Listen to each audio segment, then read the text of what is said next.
6.5 പവന്റെ സ്വർണമാല മോഷ്ടിച്ചവന്റെ മുന്നിൽ പുഞ്ചിരിയോടെ സന്തോഷം മറച്ചുവെക്കാതെ നോക്കി നിന്ന വീട്ടമ്മ. ഈ വീട്ടമ്മ ആരാണെന്നറിയാൻ മാർച്ച് മാസം 18-ാം തീയതി പൊഴിയൂർ പ്ലാമൂട്ടുകടയിൽ നടന്ന മാലമോഷണത്തിന്റെ ദൃശ്യങ്ങൾ കണ്ടാൽ ആർക്കുമൊന്ന് മനസ്സിലാകും. പലരുടെയും മനസ്സിൽ മുറിവേൽപ്പിച്ച മോഷണമായിരുന്നു അന്ന് നടന്നത്.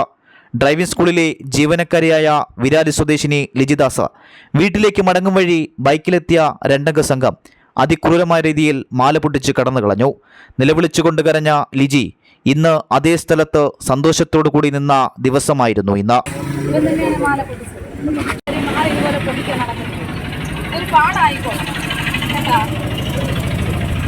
എൻ്റെ മാലയായിരുന്നു. ഈ സ്ഥലത്ത് വെച്ചായിരുന്നു 1.5 മാസം മുമ്പ് 2 ബൈക്കിലെത്തി 2 പേർ വെച്ചായിരുന്നു പൊട്ടിച്ചെടുത്തിട്ട് പോയത്.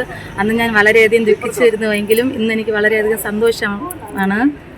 അത് അവരെ രണ്ടുപേരെയും പോലീസ് കീഴ്പ്പെടുത്തി പിടിച്ചിട്ടുണ്ടായിരുന്നു. വളരെ സന്തോഷമാണ്. അതുപോലെ കളഞ്ഞുപോയ സാധനം എനിക്ക് കിട്ടുകയും ചെയ്തു. കഴിഞ്ഞ മാസമാണ് ബൈക്കോട്ടിച്ചിരുന്ന തിരുവനന്തപുരം സ്വദേശി അബിനെ പോലീസ് പിടികൂടിയത്. എന്നാൽ ഒളിവിലായിരുന്ന മുഖ്യപ്രതിയായ വെഞ്ഞാറമൂട് സ്വദേശിയായ മുഹമ്മദ് ഷാൻ കഴിഞ്ഞ ദിവസം പോലീസ് കസ്റ്റഡിയിലെടുത്തു. ഇന്ന് തെളിവെടുപ്പ് നടത്തി.